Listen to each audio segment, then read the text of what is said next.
Hey, and welcome to another episode of the Clicks to Customers podcast. This is John Horn, your host and CEO of StubGroup, and today we are joined by another special guest. This is Brandon Gano, who is the Chief Operations Officer at HumanOp, and we're going to talk all things humans today. So, Brandon, welcome so much to the show. Yeah, John, thanks for having me. Thanks for returning the favor. You were a guest on my show. It's good to see you again. Absolutely. Good to see you too. So let's talk all things human. What is HumanOp and what is it that you guys do there? Yeah, all things human. Buckle up. This is going to be a long episode, apparently. So HumanOp at its core is a company that's been around for about 10, 11 years based on a technology that's about 25 years old at this point. And our mission is to really help leaders understand first themselves and then their teams. And how we do that is by using our own patented proprietary technology. Think about it kind of like a personality assessment, although it's the only one in the world that is patented, as I mentioned, but based in physics. So we're not asking those psychometric subjective questions that most other assessments are. Those things are all fluid. They change. They're emotions based. You can't nail people down to that. And they can only be so accurate. Our assessment, our questions, based in physical reality, it's the thing that doesn't change, right? It's what you can see. It's how we all show up in the world. So we can use that to help leaders build great teams, optimize their people, get the most out of their people, and really just overall improve the human experience. And we focus that in the workplace. Obviously, we're talking about humans in general, but our main focus is right now in small to medium-sized companies. Awesome. So let's dig in. Maybe first place I'd love to go.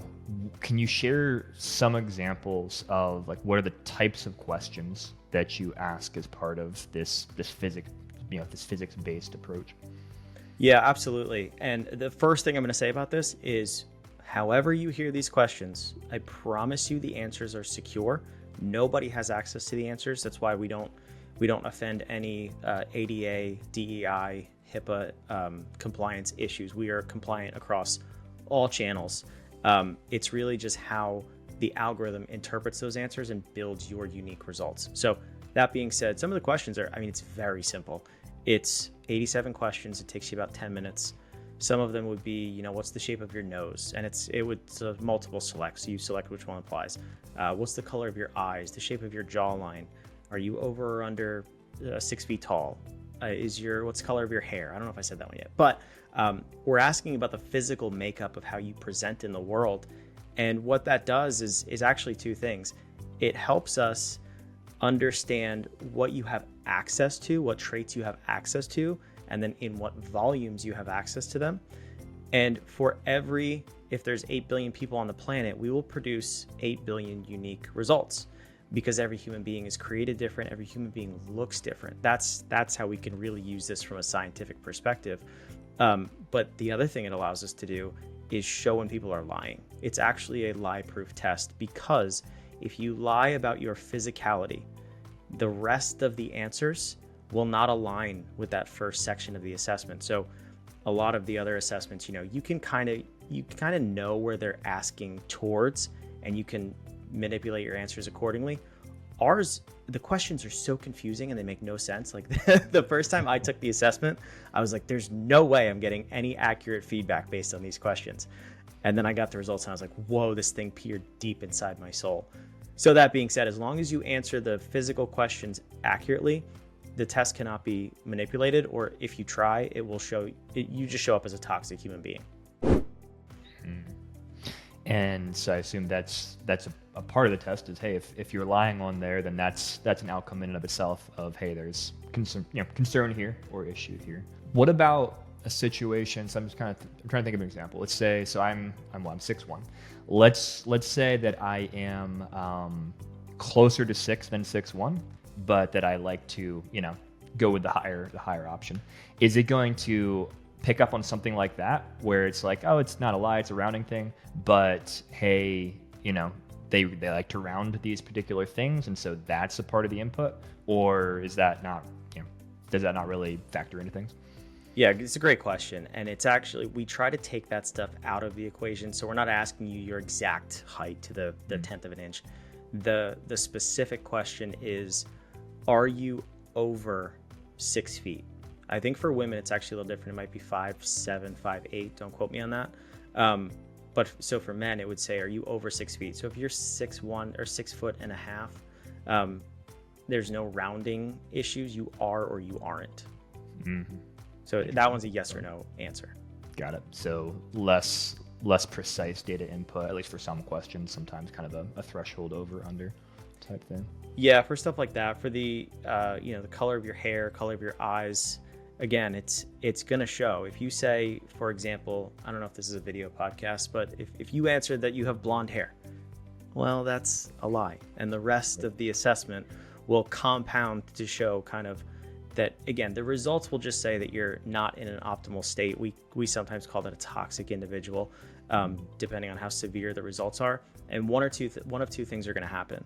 If it is in the context of a workplace, the hiring manager, what you risk, and we warn you up front when you're taking the assessment, what you risk is getting skipped over for this job because you're trying to manipulate the test and you're showing up as someone who's really not capable of working in this environment. The other thing is someone may reach out to you based on the results to see if you're actually okay. I mean, we've seen results like that are actually authentic, and people are just in a really bad spot in their life. And that's okay. We're not doing it from a judgmental perspective, but just to say, like, is there something we can help you with? Can we help you understand the results and maybe help you optimize over the next 60, 90, 180 days? So if that happens and the person says, no, I'm fine, what are you talking about? Then we would have the conversation of, okay, here's how this assessment works. If you try to lie or manipulate the data, you actually just show up as an unhealthy person. Would you like to take it again and maybe take it a little bit more seriously? We've had those conversations too. The moral of the story is it provides us that level of clarity so that we don't think we know somebody based on their results. We actually know them, and we give them the opportunity to self-correct. It very rarely happens that people try to manipulate, just because of, again, the types of questions and the seeming simplicity of them. But every now and then it does, and you address it when it comes up. That makes sense. So let's kind of make up an example here. Let's say I run a roofing company, and I've got 20 employees. Half of them are out building on roofs. The other half are admin or sales, that type of thing. And so I have them go through this HumanOp assessment. What does the output look like that I get from the assessments, and what should I do with that information? Say I'm running that company and I wanna leverage this to help improve my workforce. Yeah, this is so great. We have a client who owns a very similar roofing company. So boom, perfect. I can tell you exactly what the output is. I love that. I didn't tell you to say that beforehand, just for the listeners. So we have two different products. We have a B2C version of the app that anybody can use. It's in the Google Play Store. It's in the Apple Store, App Store. Sorry, I have an Android. I don't even know what it's called. It's in the App Store. It's free to download. You can go take it, and your data goes nowhere. It's all yours. So your employees, John, would take that version of the assessment. They download the app. You would send them an invite code to your company, StubGroup Roofing, and then that data would become visible on your platform, which is called Maestro. That's our B2B software. So what happens is all of your employees, those 20 employees, populate in. They all have the tag associated next to their name of what department or team they're on. Now, you said you have admin, you have guys in the field, you may have salespeople. It's going to show those tags next to each other. What we're going to do is then they get grouped into buckets by team. So let's say you have 5 admin, you have 3 sales guys, and the rest are all people in the field. And then there's yourself. We sort those teams, and one of the first things you're gonna see is the compatibility score of those teams. Now, based on their results, this is all auto-calculated in by our software, by the algorithm. It gives you a number from 1 to 100, and it's broken down in ranges. So 0 to 30 is like, these people should not be in the same room together. Something bad is going to happen. 30 to 50 is we wouldn't recommend that they work together, but if you absolutely have to and there's nothing else you can do about it, they require significant oversight. 50 to 70, it's going to generate some tips about how you can optimize their workflow and their environment to make them perform at an optimal level. They still will need oversight. They still will need management, not micromanagement, but we're going to show you as a leader how to work with and optimize those people from a leadership perspective. 70 to 100, that's golden. That's the magic range. The higher you can get and closer to 100, you really don't need any oversight over these teams. They're going to be high performing, high functioning teams. Now, that being said, you can also go in and see every person individually, and you can see how compatible they are to the role that you have them in and to the tasks that you have them doing. And what that really shows is how likely is this person to thrive in this role, or how likely is this person to maybe burn out, and in what period of time. And this whole platform, that's just a couple of things. There's so many other things, but this whole platform is built on our AI brain that we built, we own, and we store locally, so it can't be influenced by the internet. And you can ask it questions about each person. So you can say, hey, for example, let's use me if I'm on your team. Brandon seems to be struggling with, let's say I'm struggling with sales. What do you see based on his results that would lead you to give me a reason why he's struggling? And it would tell you a number of things, and it would give you tips to, again, speak into me, lead me, optimize me, and help me get closer to success in that role. And you can continually do that for every single person. You can do it for teams. You can do it for conflict management. I can go on and on, but it's this concrete method of managing and optimizing human beings, not to just squeeze every last bit of profit from them, but to really make them healthier and happier human beings. I think we all want that on our teams. So how does it work is the short question. It's magic. Exactly. And obviously I'm thinking through, okay, so you've got these physical characteristics that people are inputting. Is it the type of thing where you have looked at a tremendous amount of data across different people and their outputs, and then you're matching, you've identified patterns there and are matching that to the information people are inputting? Or is there something else at play? Like, yeah, just how does it work? Yes and no. I mean, it is 25 years old, or close to 25 years old. So we've seen tens of thousands of assessment results come through, and up until just a couple of months ago, this was manual. I mean, you had to pay for the assessment, sign up for an assessment review session with an actual practitioner. It's 90 minutes long, and they would go through your results. So we have real-time accurate feedback of, this does apply or this doesn't apply. And that's why we've gotten into a point where it's over 99% accurate. The people say that, just like I did. I mean, I actually encountered this technology well before my company was acquired by HumanOp and we started running the company.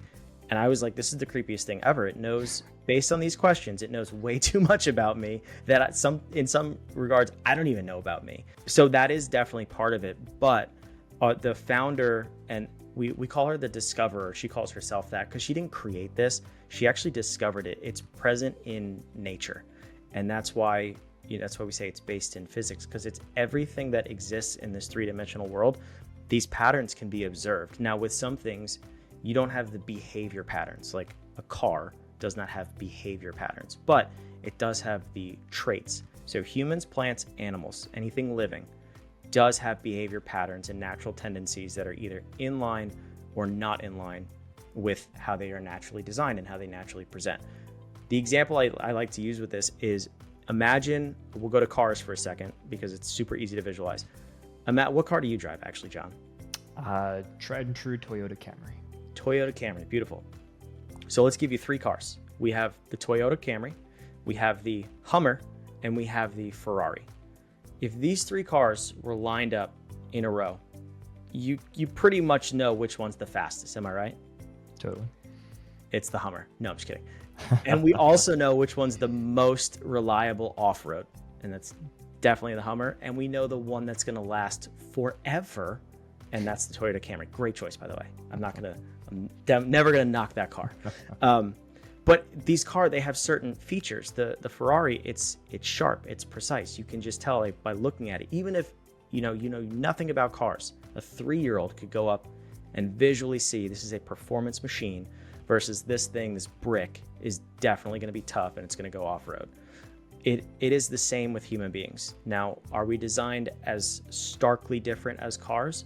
No, but there's little subtle cues. Again, the things I asked you before, the height, the shape of your nose, shape of your jawline, all of these things tell us on a very subtle level what traits and characteristics are naturally yours, that you naturally have access to, and which ones are outside of your natural design. And what that does is it helps us get over that beautiful human trait of trying to be something we're not.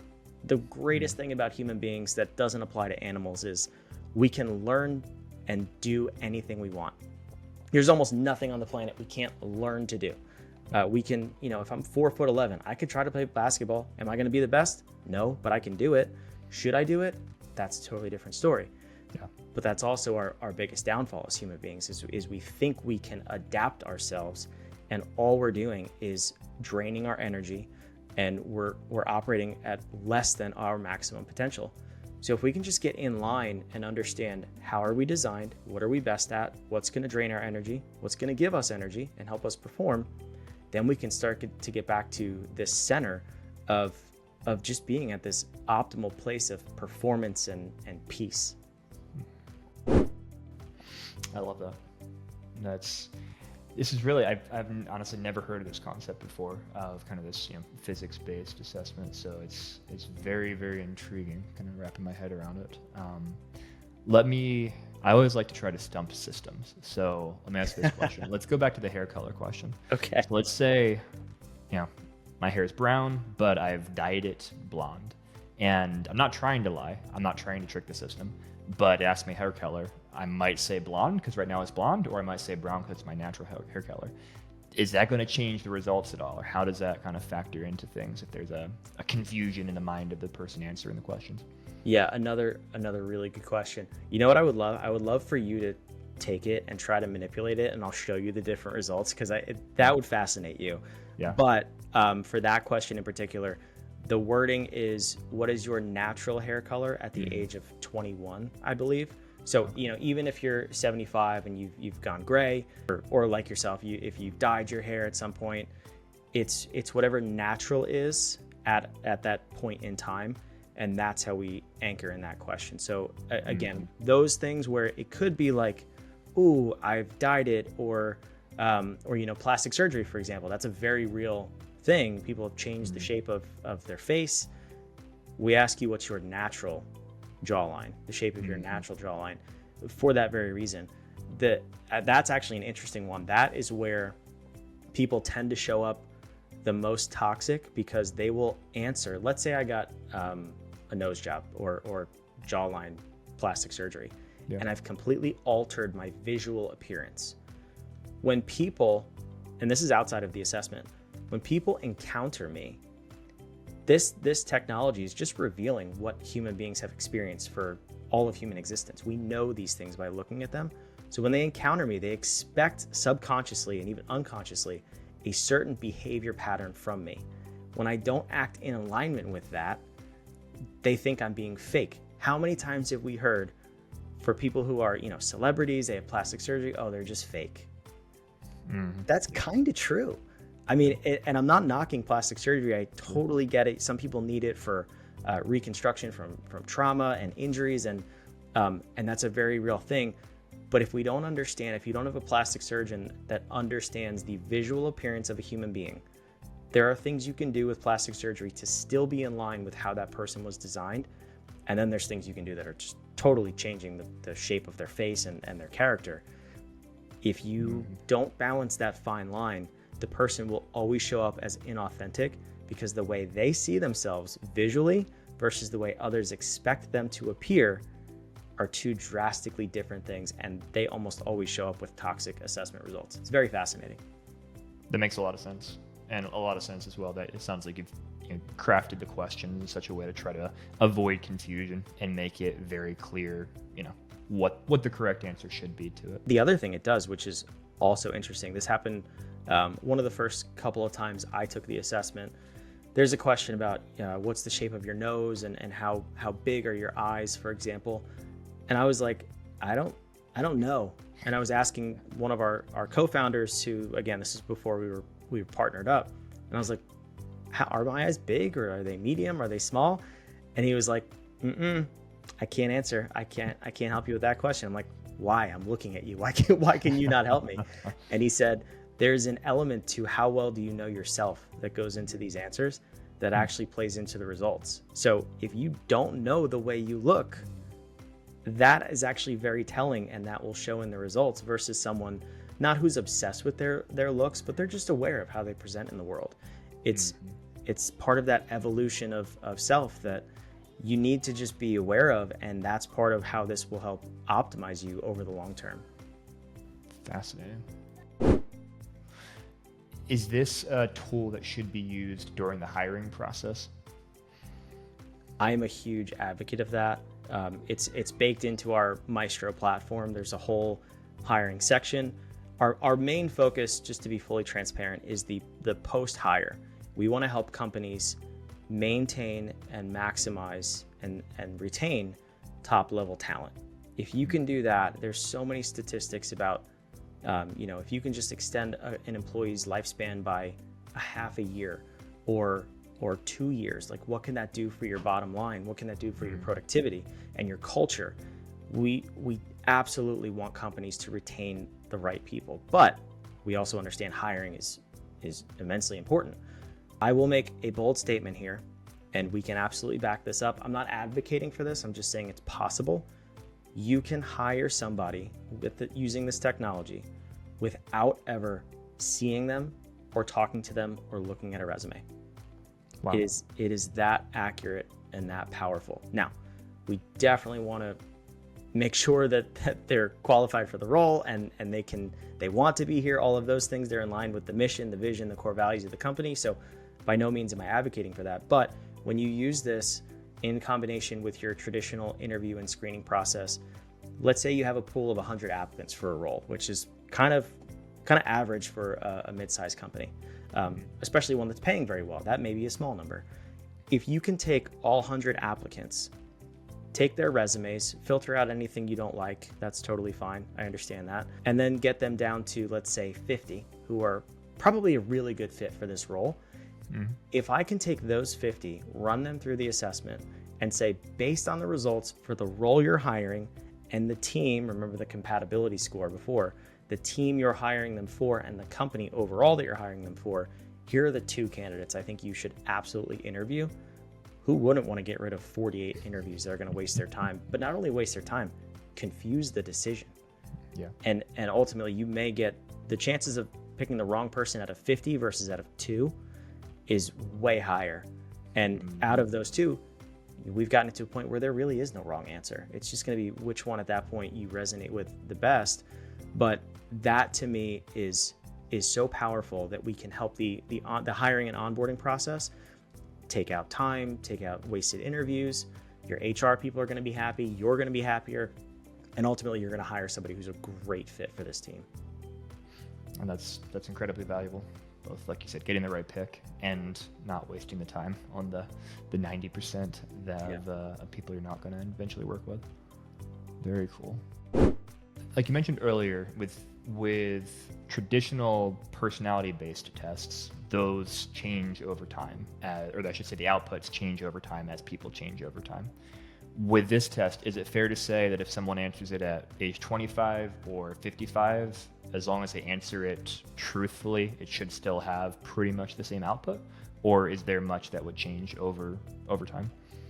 Yeah, I mean, even if we have to dissect what the word change means, because it's very, very important for this, and I will do that. But we advocate that people take the assessment every 90 days, so about 4 times a year, based on what season you're in, like true season of the year you're in. Your body, your physicality, the way you show up actually does vary a little bit, and we can keep an eye on those things and start to see, okay, is this a healthy change, or is this maybe a not so healthy change? And how do we get you back closer to healthy?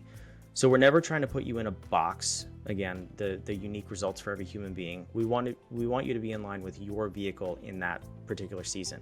So 21 to 75, you should absolutely have different results, but the traits that I mentioned, those physical characteristics, those should stay the same.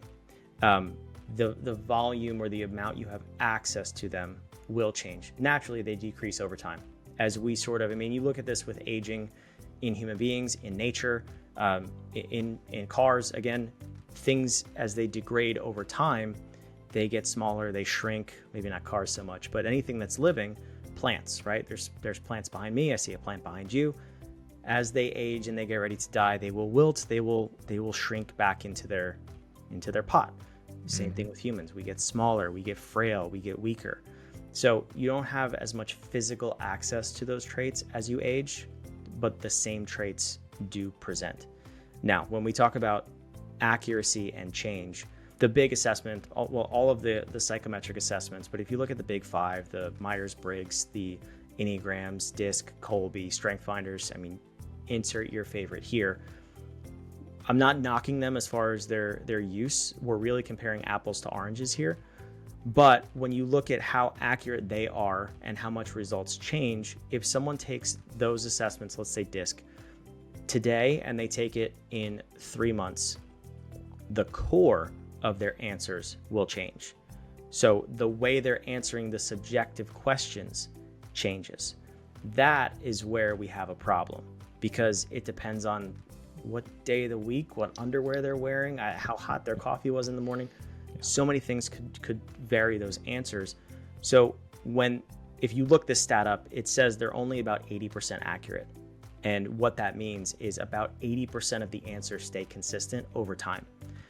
On ours, the reason we can say it's 99% accurate is those core physical questions vary by less than 1% when people take the assessment. And even in that 1%, it could just be like I told you before. I've never looked at my eyes to see if they're small, medium, or big. It's those little variations where you're just not paying attention. So from that perspective, the way you experience life can change. It can increase or decrease your behavioral answers. The way you present in the world absolutely does not change. And that's where we want to be really careful with the word accuracy, the word change, and using it in the workplace. And that's why we can use it for hiring and those assessments can't. That makes a lot of sense. Are there any particular stories or examples that come to mind? Maybe it's the roofing company we kind of stumbled into, maybe someone else where like, hey, this is a fantastic example of how a business used these results to really build into and improve their team. Yeah, I can absolutely tell you about the roofing company. There's another one that's I think is a little more interesting, but the one with the roofing company was fascinating because this person, so without going too deep into the results, if you go to humanop.com, you can absolutely download the app or go to any app store, search HumanOp, take the assessment, get your results. You'll know exactly what I'm talking about, and it's free to take it. There's a polarity section, your perception of life is what it's called. It's either positive, neutral, or negative. This person was one of the very rare individuals that showed up with a 0 on their polarity of life. And basically what that means for people who are trained, who understand the technology, is that they're just kind of like this gray cloud that's walking around. It's very, very hard to get a 0, and it's not something he tried to do, obviously. But the way he presented in the world was just like that. I mean, you could be in a room with this person and ask 30 minutes later, oh, I don't want to use his name. Was Brian in the room too? Did he hear this? Yeah, you were talking to him. How did you not remember that he was there? I mean, almost to the point of being invisible. It's absolutely fascinating. Wow. So he took this assessment. We worked with him for just a couple of weeks, honestly. He came to one of our in-person events for his business, his roofing business, and ended up taking the assessment again a few weeks later. And his polarity score changed, and it went up 2 points because of his perception of the world. It wasn't so neutral and gray and cloudy. His physical traits didn't change, but that perception of life, how he encountered life in the world, changed. 2 points is not super drastic, but he went from invisible to lighting up rooms when he walked in them. It was an absolutely noticeable change for him and everyone around him, his wife and kids included. And I'm in another community with him, And people were coming up to me after that retreat and said, what did you do to, I forget what name I used for him, Brian. What did you do for Brian? Yeah. And I was like, nothing. He came to our retreat. What are you talking about? And they're like, he's on fire. Like, he's absolutely loving life. His business is going crazy. And I was like, wow, that's awesome. That's a dramatic story. So that's kind of one about yourself. The one about another company, though, that I find really interesting, as someone who has owned businesses and led teams, and I know how hard it is to find people who are really bought into the company and go that extra mile. We had a company we started working with last year, and this was actually before HumanOp acquired us, but we were working alongside HumanOp. So me and my business partner alongside HumanOp, they were having some people issues on the leadership team. I said, let's call in Wei and Lisa from HumanOp and see if they can help us with this and just kind of get to the root of this problem really quick. So we gave the whole leadership team the assessment. I went through not a reorg, but just a realignment of the roles and the tasks that everyone was doing. After 3 months, there was peace among the leadership team. They were working well together. Things were moving well. We kept working with them, and they kept using the assessment results and kept improving and optimizing themselves. Turns out after about 6 months, almost every single person on the leadership team was taking on between 30 and 50% more work voluntarily, just because it was work that was in line with who they are. It optimized them. Yes, it helped the company, but they didn't ask for raises. They didn't ask for bonuses. They didn't ask for more time off. Their sick time decreased. It was an example that totally blew my mind. And then I went back to Wei and Lisa. And again, this was before we started working with them. I was like, is this normal? And they were like, yeah, it happens with almost every single company we work with. The people they're naturally lit up by what they're doing. They enjoy their work. So they're not looking for reasons to leave and go home. It's almost like you have to pull them away from the work.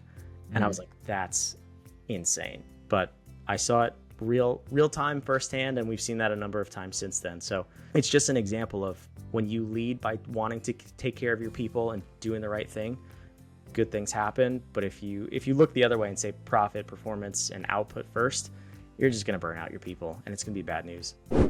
Those are two fantastic stories. Thank you for sharing those, Brandon. Thank you for taking the time to come on today. So for those watching and listening, definitely check out HumanOp, humanop.com, download the apps in the app stores. And if someone is interested in getting in touch with you personally, Brandon, what's the best way for them to get a hold of you? Yeah, LinkedIn's probably the best. If you search me, I'm sure you'll include that in the show notes. But send me a message, reach out. I'd love to chat and see what's going on with you and your business. But definitely take the assessment first, and then I'll offer this to you too, John. If you take the assessment, if anyone listening takes the assessment, I'll take you behind the curtain. I'll show you the raw data. I'll show you in numbers for hopefully the first time ever. I've never personally been shown in numbers before this, but I'd love to show you that data, what it looks like, and then how to optimize yourself over the next 90 days, and you'll see the improvement in your own life. That sounds like a lot of fun. I like numbers, so let's do it. Cool. Well, Brandon, thank you so much for your time. For those watching, thank you so much for joining another episode of Clicks to Customers. And until next time, do well, go forth, and conquer.